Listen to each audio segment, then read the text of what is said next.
Hi, I'm Stewart Spinks and welcome to episode 240 of my podcast, Beekeeping Short and Sweet. My final podcast of 2022. Another year slips by and we've had such fun this year. Here's my look back at the last 12 months and a thought or two on what our new beekeeping season is likely to bring.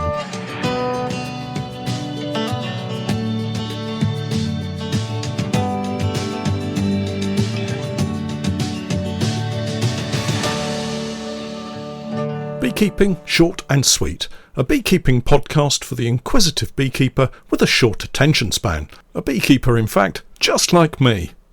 I'm delighted to say that our podcast is now sponsored in part by Simon the Beekeeper. Making beekeeping an affordable hobby for everyone, Simon the Beekeeper provides the best value beekeeping equipment possible, along with a super fast delivery service.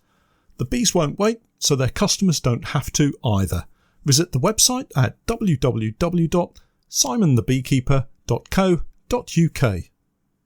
Happy New Year, everyone. It's the 1st of January and I'm feeling very excited. So much to be thankful for over the past 12 months and so much beekeeping to look forward to in this new year of 2023. I figured now seemed like a great time to pause and look back at what we got up to in 2022, the highs and the lows, although to be honest, and with the benefit of an optimistic outlook, I don't recall too many lows for last year. As the year ends, I'm really proud that I've shared another 100 videos, 50 podcasts and a range of photographs and other content with you all. The vast majority of my content obviously goes exclusively to Patreon for at least 12 months. So if you're picking up this podcast for the very first time towards the end of January, then why not consider signing up to my exclusive content and support via my Patreon page, www.patreon.com/Norfolk Honey. I'll pop a link in the notes so you can click straight through. It would be great to share my new season with you. So, here's my review of the season just gone, warts and all. Let's start with spring. New colonies, new kit and new plans. I really wanted to focus on honey production for 2022, and with that in mind I had decided to buy in 50 colonies from another bee farmer who was downsizing. These were all in a brand of Langstroth hive called Technoset. These are poly hives with a plastic shell to protect them. A nice design with lots of helpful features. Steph and I went over to inspect and select the bees prior to purchase, and we must have looked through 70 or 80 colonies throughout the day, selecting those that I wanted. We eventually brought them back to Norfolk and settled them in with a view to splitting them for the summer nectar flow. It's a simple technique and one I'm beginning to favour as part of our annual routine. At the same time as buying these new colonies, I also purchased an articulated lorry load of spare equipment to use in our expansion plans. That didn't quite go as planned, as I had yet to kickstart my transition to Langstroth-sized colonies. Here we encountered a valuable lesson for anyone starting out in beekeeping or looking to expand into greater numbers and potentially start a commercial bee farming business. Stick to one type of hive. It makes so much difference. Make a decision about which hive you prefer and stick with it.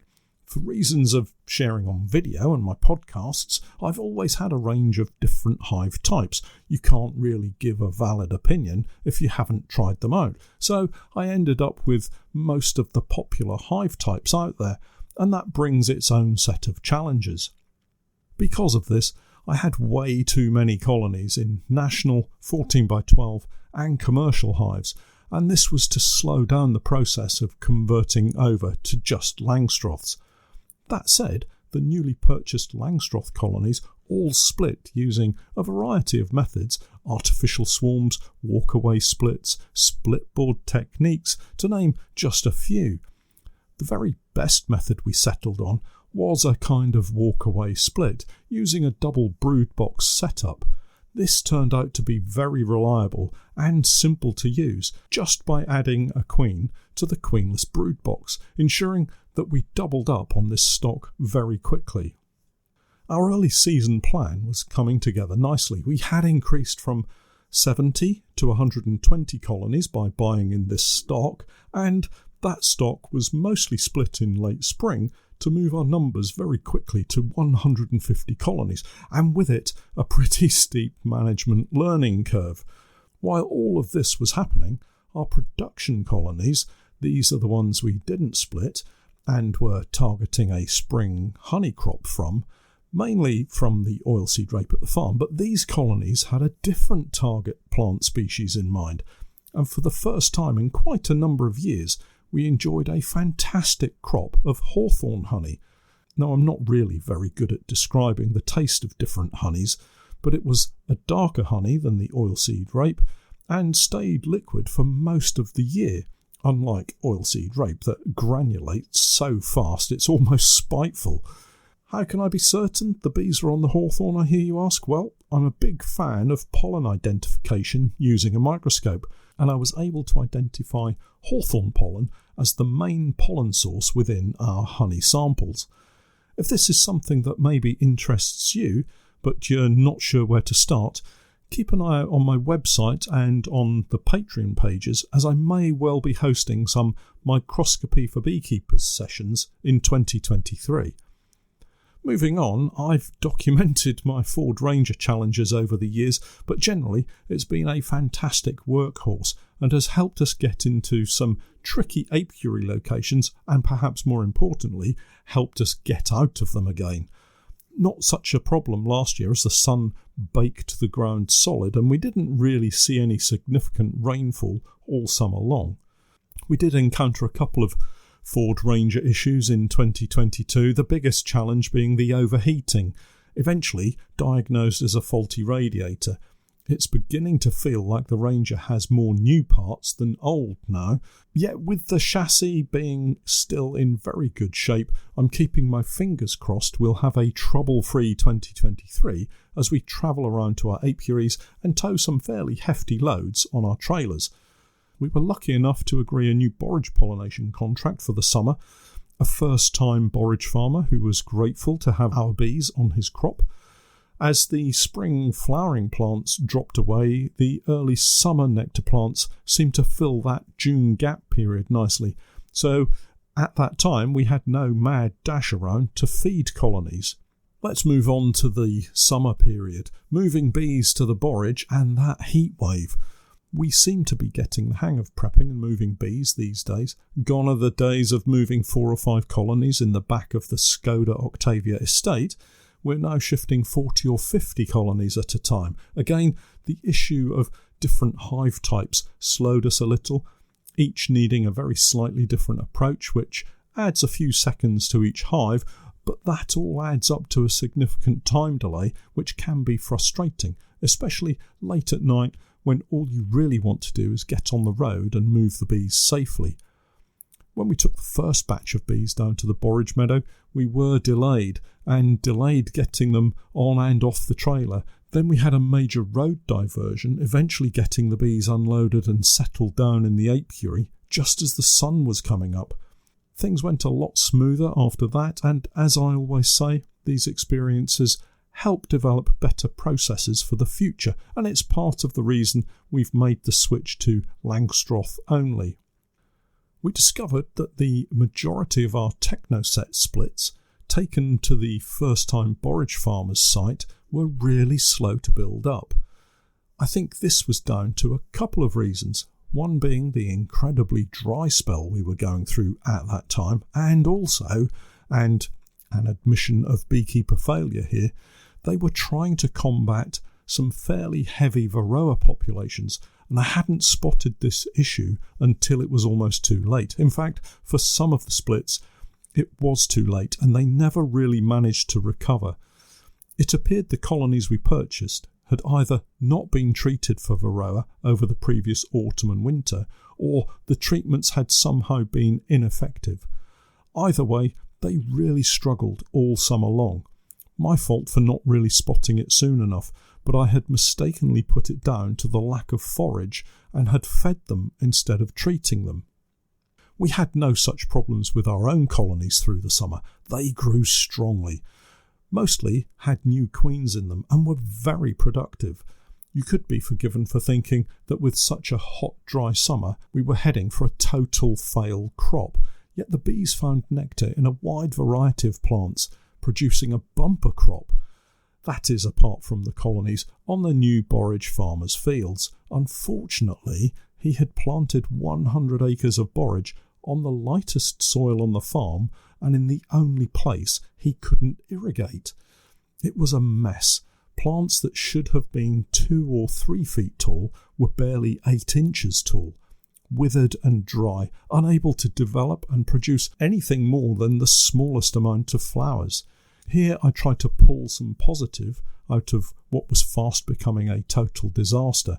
We were lucky to have our virtual eggs in a variety of baskets.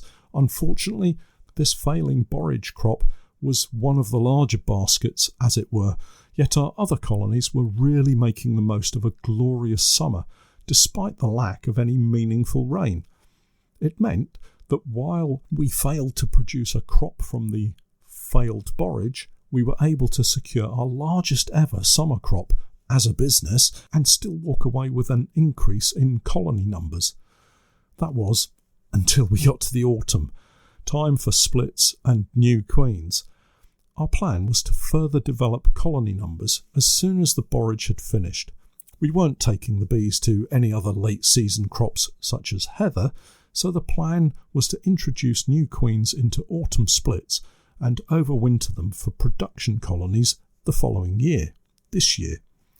What I hadn't reckoned with was the vast number of wasps and hornets we would encounter at the fishing lakes apiaries and the massive amount of damage they would inflict on these newly created nukes.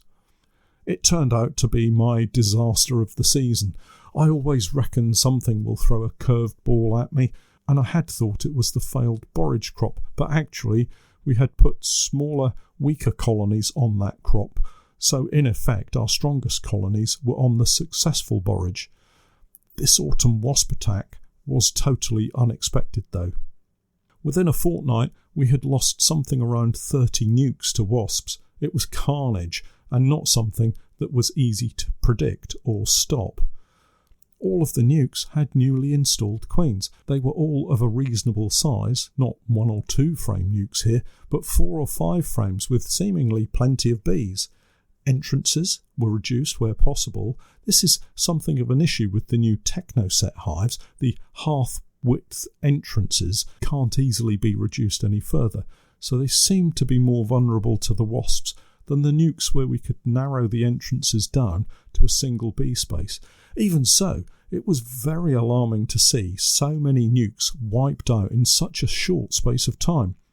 Wasps were brazenly mobbing nukes and piling in at the entrances, stripping them out completely, while the hornets had discovered easy pickings by hawking at the front of the nukes and grabbing bees as they returned from foraging.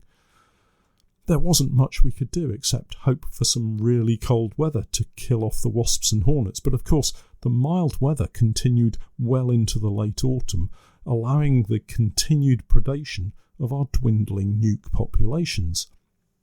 This led us into the onset of winter and the drama of the changing weather. Eventually the weather did change, and boy, what a start to the winter we've had. It's not often we get such cold weather at the beginning of our winter months. Mostly, I seem to remember a more general easing of the temperature down to single figures rather than the massive plunge we had. Of course, it was a really positive thing for us in terms of getting rid of the wasps and hornets, but it also meant that some of our depleted nukes were now vulnerable to hypothermic shock, and without the number of bees to maintain a bare minimum temperature within the cluster, they would perish, and unfortunately that's what we've found. Several of the nukes that managed to survive the wasps and hornets have fallen victim to the sudden shift in weather and fall in temperatures and have been unable to stay warm enough to survive. Recently, I found a number of smaller nukes dead, with piles of bees in the bottom of the box. It's disappointing, but not really a surprise. We don't normally get such cold weather until January and February. Yet it makes no real difference, as these nukes would have eventually succumbed to the cold weather, whatever the month. We still have a long way to go until they're out of danger, and with more cold weather on its way, I don't think I've seen the last of the failed colonies. One of the other challenges we've had at a couple of apiaries so far this winter is the green woodpecker. We've had a number of poly boxes that have been attacked, and my final video of 2022 showed the damage and the swap out that I performed. Not something I would normally do, but it gave me the opportunity to show you guys the strength of the colony and the fact that there was no brood present at that time. A good time to treat with oxalic acid if you haven't already done so. The good news this winter is that looking around the apiaries, we still have some very strong colonies tucked away and doing very nicely. They all seem nice and weighty with stores, so I'm feeling very positive that we'll be able to get cracking again in the new season and rebuild the losses that we've suffered at this end of 2022. The new season will be upon us before you know it, and I'm really looking forward to showing you more of our beekeeping antics and sharing the highs and lows of our small commercial beekeeping operation. Next week, I'll share my plans for the coming season in more detail, but for now, let's just say we're planning on getting bigger, moving to a more permanent location, and what I'd really love to do is host some practical training weekends for you all. These will cover a range of topics and be available to everyone, but of course sign-ups will start with my Patreon Coaching Plus group. So if you're keen to learn some new techniques or brush up on some old methods that you've not used for a while, then do look out for the information as it comes out. We'll be building hive parts, discussing beekeeping theory, and have some practical beginner sessions at the apiary. I'll be queen rearing and showing how to carry out a thorough disease inspection, along with a host of other practical and hopefully helpful tips and techniques for you. It just leaves me to wish you all a very happy and healthy new year, and I'll catch up with you all again next time. Don't forget to check out my website www.norfolk-honey.co.uk, and for my latest videos and podcasts with more updates, tips and techniques, it's the same Patreon page, www.patreon.com/Norfolk Honey. And remember, I'm Stewart Spinks, and that was Beekeeping Short and Sweet.